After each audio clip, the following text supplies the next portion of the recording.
거치고 더위가 올지라도 두려워하지 아니하며 그 일을 청청하며 기문을 해도 걱정이 없고 결실이 그에게지 아니함 같으리라. 아멘. 아멘.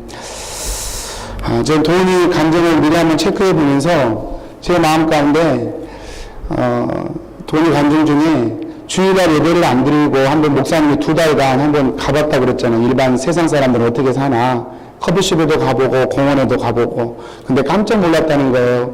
다 너무 잘 살더라는 거예요. 커피도 너무 여유 있게 잘 마시고, 어떻게 보면요, 교회에 안 다니는 분이 더 여유가 있습니다. 교회 다니면 이게 여유가 없어요. 쉬는 날 모처럼 교회 와야지, 예배 드려야지. 오히려 여유가 없습니다. 믿지 않는 사람들이 믿는 사람들한테 믿는 사람의 표정이 왜 그래? 좀 웃고 살아. 그렇게 얘기하지만 실질적인 삶을 보면 믿는 사람들이 훨씬 더 바쁩니다. 그래서 또 스트레스도 더 많고요. 많은 사람들과 부딪히며 살아야 되니 없는 스트레스도 생기는 것이죠. 그것이 어쩌면 실질적인 우리 크리스찬의 삶이 아닐까. 근데 신기한 것은 그렇게 사는 사람이 있고 또 그렇게 삶에도 불구하고 또 교회에 나와서 예배하는 사람들이 있다는 것이죠. 여러분, 이것은 영적으로 해석을 하지 않으면 결코 해석될 수 없는 그런 이야기입니다. 불편한데도 교회에 와서 예배 드릴 수 있는 것, 그 왜 그럴까요? 하나님이 선택하셨고 하나님이 주시는 복이 예비되어 있기 때문이죠. 그거 외에는 달리 해석할 방법이 없습니다. 여러분, 오늘 말씀도 여호와를 의뢰하는 자의 복, 여호와를 의뢰하는 자를 하나님이 복을 주실 것이다. 그에게는 하나님의 복이 있을 것이다. 그렇게 말씀하신단 말이죠. 여러분, 제가 한번 설교 시작하면서 이런 질문 한번 드려볼까 합니다. 여러분, 한 상자의 사과를 가장 맛있게 먹는 방법을 혹시 알고 계십니까? 여러분 알고 계시죠? 여러분 어떻게 대답하시겠습니까? 좀 질문이 좀 어려우시면 좀 정확하게 표현하면 이런 것입니다. 한 상자에 사과가 가득 들어 있습니다. 근데 매일 하나씩 그 사과를 꺼내 먹는다고 예를 든다면, 가정한다면 그 사과를 어떻게 먹어야 가장 맛있게 사과를 먹게 되는 방법일까요? 방법은 2가지입니다. 저기 있는 사과들 중에 제일 맛있는 사과를 먼저 꺼내서 먹는 방법. 또 2번째 방법은 저기 있는 사과 중에 제일 맛없는 사과를 꺼내서 먹는 방법. 여러분, 둘 중에 어떻게 사과를 먹어야 잘 맛있게 먹는 방법이 될까요? 많은 분들에게 여쭤보면, 우리도 이렇게 생각해보면, 당연히 맛있는 것부터 먹어야죠. 맛있는 걸 먼저 먹어야 매번 제일 맛있는 사과를 먹는 것 아니겠습니까? 참 당연한 이야기고요. 당연한 방법입니다. 우리 모두가 첫 번째 방법을 좋아합니다. 틀림없는 사실입니다. 그런데요, 질문을 살짝 바꿔보면 또 어떻게 될까요? 사과를 어떻게 먹어야 맛있게 먹을 수 있을까라는 질문 대신에 사과를 어떻게 먹어야 행복하게 먹을 수 있을까요? 라고 질문하면 여러분 어떻게 대답하시겠습니까? 맛있게 먹는 것과 행복하게 먹는 게 같은 거 아닌가? 물론 그럴 수도 있겠지만, 사과를 행복하게 먹을 수 있는 방법이 만약에 어떻게 먹어야 그렇게 될 수 있겠습니까? 라고 질문을 받으면 여러분은 뭐라고 대답을 하시겠습니까? 그래도 여전히 제일 맛있는 걸 먹어야 행복하겠죠? 라고 대답하실 수도 있을 것 같습니다. 물론 그것도 틀리지 않습니다.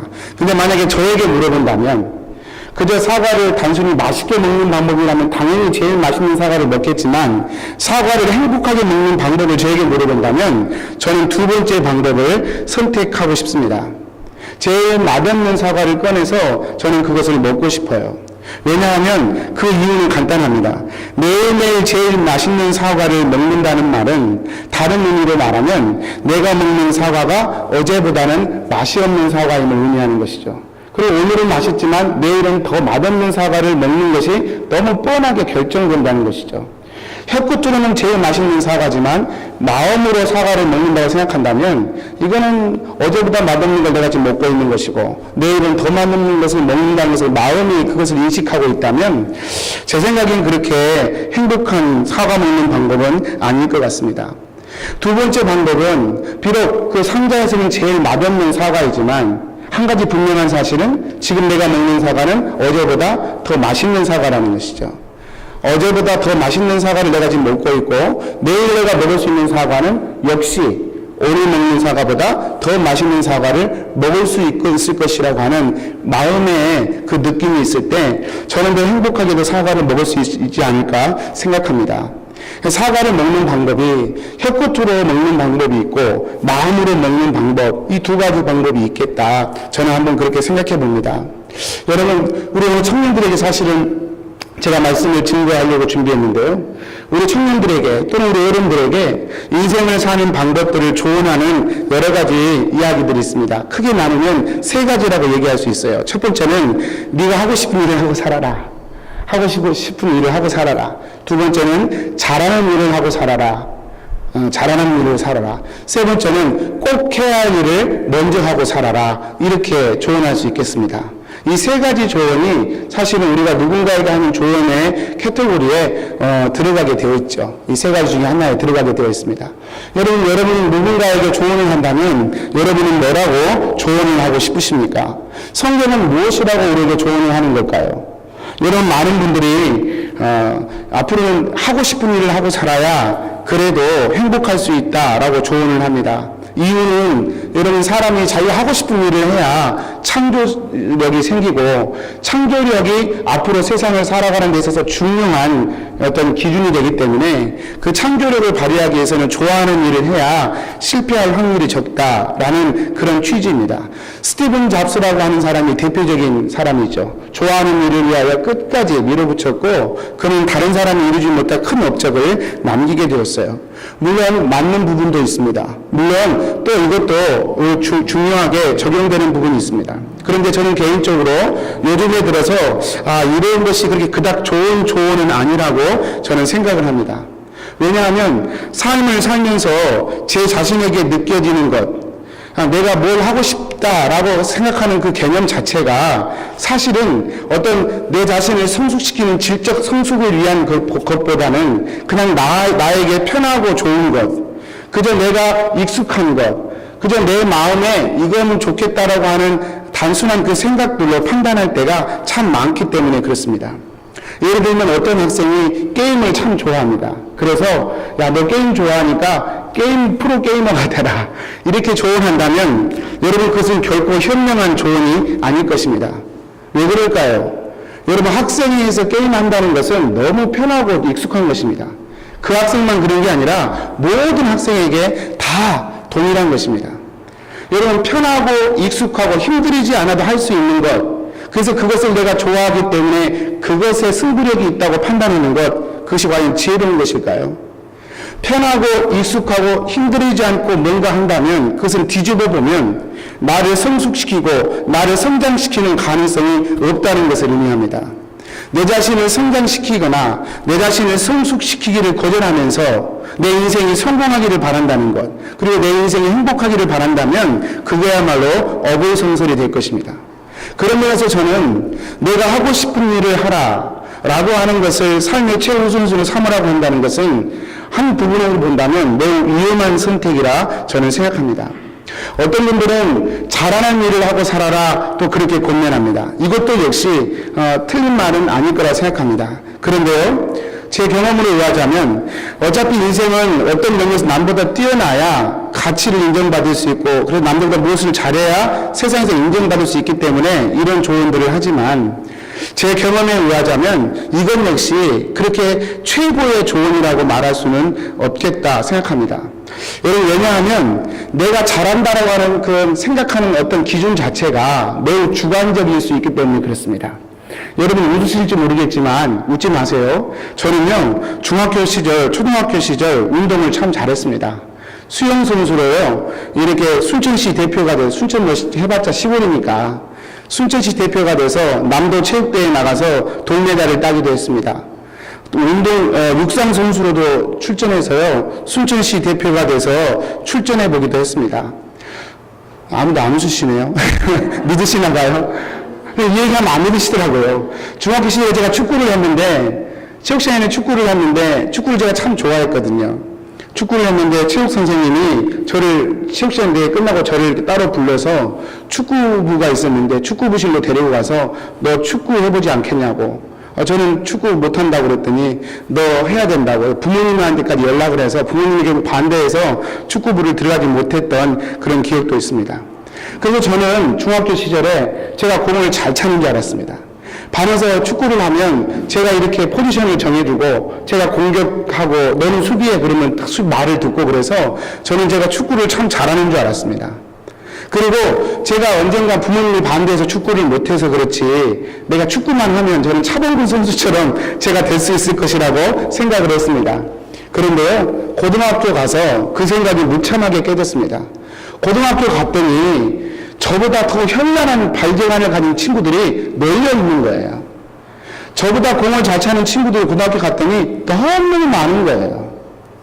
부끄러운 고백이지만 제가 전도사 시절에 교육종사 시절에 교회에서 남성교회가 조성한 그 토요일 오전 조기축구를 같이 하면서 무릎을 한번 크게 다친 적이 있습니다. 한 2달 정도 병원에 그것 때문에 누워 있었는데 제 무릎이 기본적으로 약한 무릎이었습니다. 조기 축구를 하는데 그 다리가 그냥 부러져 버렸어요. 인대가 완전히 끊어져 버렸어요. 그래서 수술을 받고 2달 동안 병원에 누워 있었는데 지금 세월이 지나서 제가 그 시간들을 돌아보면서 생각을 하는 거예요. 조기 축구에서 부러진 무릎이라면 축구 선수에서 견뎌낼 수 있겠나? 아마 여러분 보든 뭐 안 봐도 비디오이겠죠. 제 무릎으로는 축구를 감당할 수 없는, 덕분에 그 선수로 감당한다는 건 참으로 어불성설적인 그런 생각이었죠. 근데 제가 중학교 시절에 제가 그 비교해서 남들보다 잘한다고 하는 그것 때문에 만약에 그것을 제 인생의 기준으로 삼았다면 저는 아마 한참 인생을 헤매는 그런 과정을 겪었지 않았을까 생각을 합니다. 여러분, 내가 무엇인가 잘한다고 하는 것, 그것을 잡아내는 것, 이것도 실력이 필요해요. 객관적이고 또는 아주 기준에 타당하고 내 인생에 정말 도움이 될 만한 그런 기준을 가지고 판단할 때 그것이 진짜 잘하느냐 못하느냐를 판단할 수 있는 기준이 되는 거예요. 이 기준이 없이 그저 내 주변 사람들과 내가 좀 잘하니까 난 이 일을 해야 되라고 한다면 그것은 결코 현명한 선택이 되지 못할 것입니다. 제가 왜 이런 말씀을 드리냐면요, 우리 퀸즈 학생들 또 세이먼에서 RMC 학생들 이제 1학년으로 올 거예요. 1학년으로 오면 환경이 너무 다르기 때문에 분명히 그런 생각 들 거예요. 내가 대학을 잘못 왔어. 내가 과를 잘못 선택했어. 내가 킹스턴 오는 게 아니었어. 근데 여러분, 그래서 그런 생각을 하면서 그럼 내가 다른 과를 선택해야 되나? 내가 다른 대학을 가야 되나? 내가 이 공부를 포기해야 되나? 선뜻 그 생각으로 연결되게 되어 있습니다. 내가 하고 싶은 일을 하고 살아라, 잘하는 일을 하고 살아라, 이 말을 들으면 학교를 옮겨야 하고 또 1학년도 채 마치기 전에 과를 바꿔야 되고 그런 고민을 하게 될 것입니다. 그러나 제가 살아본 인생의 경험으로는 결코 현명하지 않다는 거예요. 만약에 저에게 우리 대학생들에게 어떻게 1년을 보낼까라고 조언을 구한다면 저는 3번째 조언을 해주고 싶습니다. 아무리 갈등이 많아도 아무리 피하고 싶어도 꼭 해야 할 일을 먼저 하고 사는 사람이 되라. 아무리 내가 지금 하는 일이 힘들고 어려워도 지금 내가 마땅히 해야 할 일 앞에 그 일을 감당하면서 고민하는 사람이 되라. 저는 그렇게 말해주고 싶습니다. 사과를 먹는 2번째 방법과 같아요. 여러분, 누가 상자에서 제일 맛없는 사과를 먹고 싶겠습니까? 다 맛있는 사과를 먹고 싶죠. 그러나 맛없는 사과를 먼저 선택해서 내가 선택권이 있을 때, 내가 맛있는 것을 먹을 수도 있고 맛없는 것을 먹을 수도 있는 선택권이 있을 때 그 선택권을 사용해서 맛없는 사과를 의지적으로 선택해서 먹는다면 맛있는 사과가 앞으로 계속해서 남아있는 인생이 될 것이기 때문에 그렇습니다. 내가 하고 싶은 일을 하기 전에, 내가 잘하는 일을 발견하기 전에 내가 꼭 해야 할 일을 하지 않는다면 이런 것을 찾을 수 있는 선택의 기회조차도 우리는 만나지 못할 것입니다. 신앙생활도 저는 마찬가지라고 생각합니다. 많은 분들이 교회 다니는 소망이 있어야죠, 사랑이 최고죠 라고 얘기합니다. 성경도 그렇게 얘기합니다. 믿음, 소망, 사랑은 영원히 있을 것이고 그 중에 제일은 사랑이라. 근데 사랑이 제일이에요. 그런데 여러분, 제가 보기로는 사랑이 최고의 제일이지만 이 소망과 사랑이 이거 없이는 아예 존재조차도 할 수 없는 가장 뿌리가 되는 것이 있습니다. 그게 뭡니까? 믿음입니다.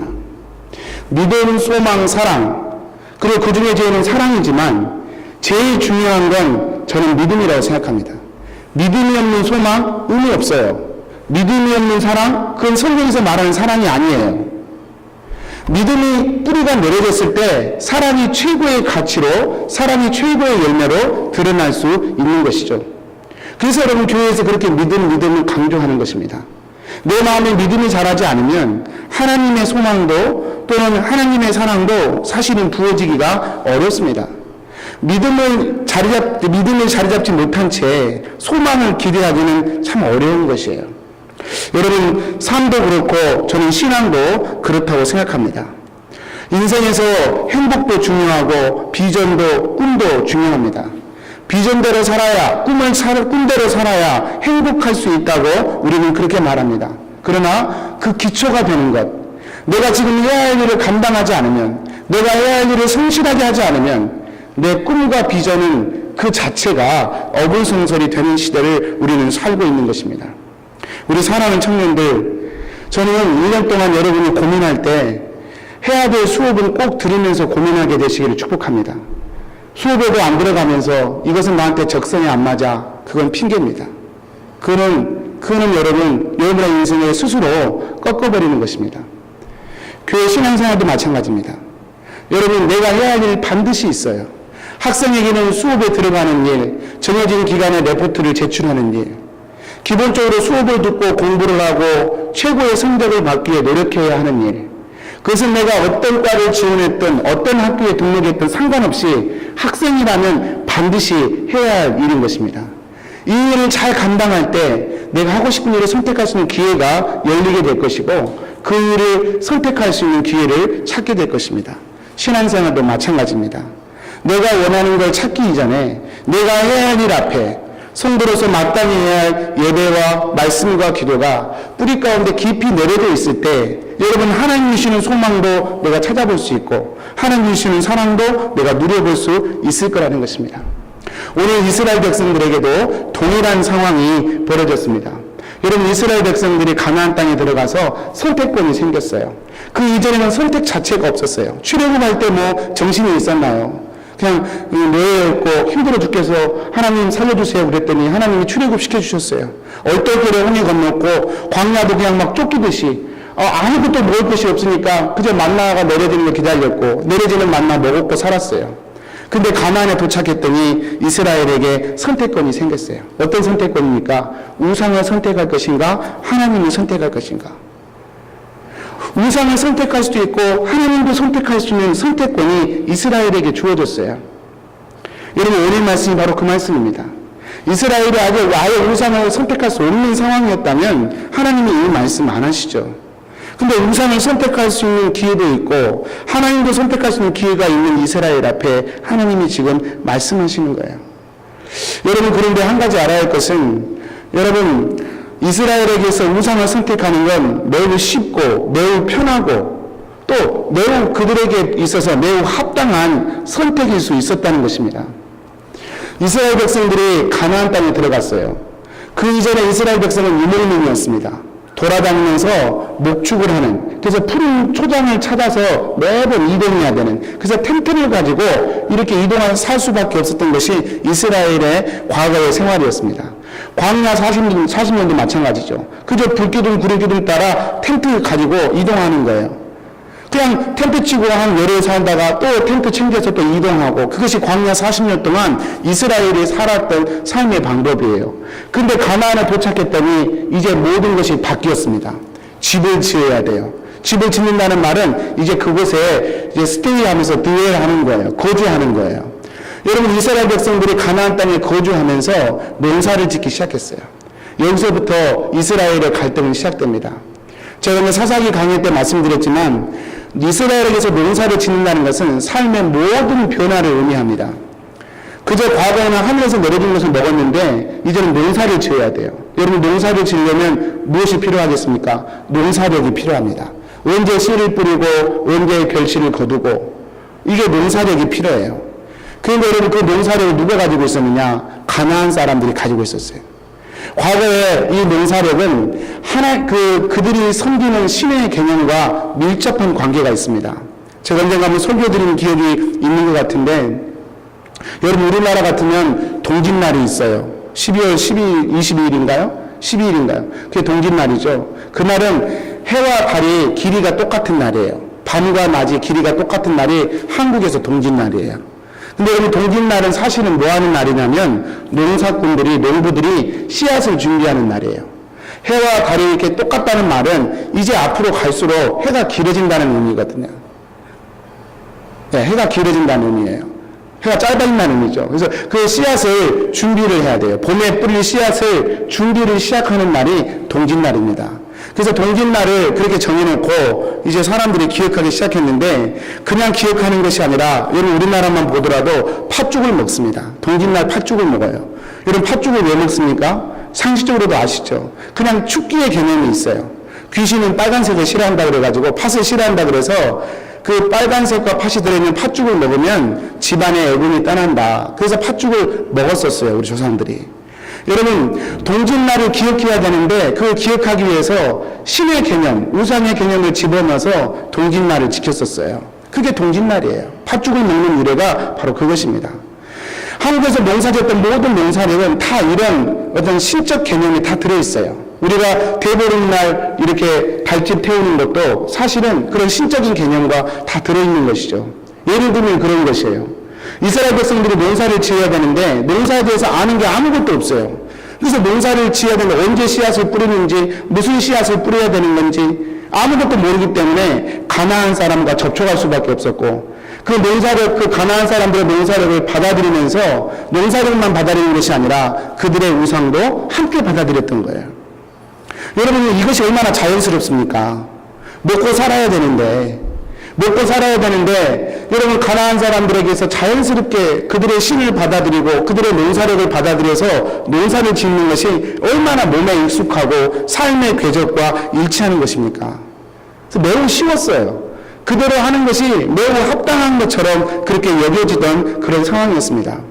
그런데 여러분 아시지 않습니까? 하나님께서 가나안 땅에 들어와서 이스라엘 백성들에게 뭐라 그랬어요? 가나안을 쫓아내라. 그들을 멸해라. 그들과의 모든 교류를 끊어라고 하나님 말씀하셨습니다. 이것은 뒤에 보면 무엇을 의미하느냐? 너희들이 농사를 지을 때 가나안 사람들의 도움을 받지 말고 스스로 농사를 지어보라는 말과 같습니다. 얼마나 힘들겠습니까? 얼마나 이스라엘 사람들에게서 그 말이 얼마나 기가 막힌 말이 되겠습니까? 여러분 말씀 한 점만 보겠습니다. 신명기 9장 5절에 보면 이 가나안 사람들을 하나님이 왜 멸하라고 하셨는지 그 이유를 이렇게 표현되어 있습니다.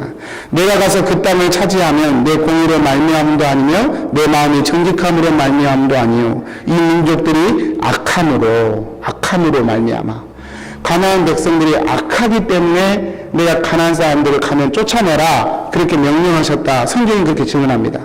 여러분 가나안 사람 도대체 무엇 때문에 이렇게 악하다는 평가를 받았을까요? 33절에 보면 출애굽기 23장 33절에 보면 그 악함에 대해 기록되어 있습니다.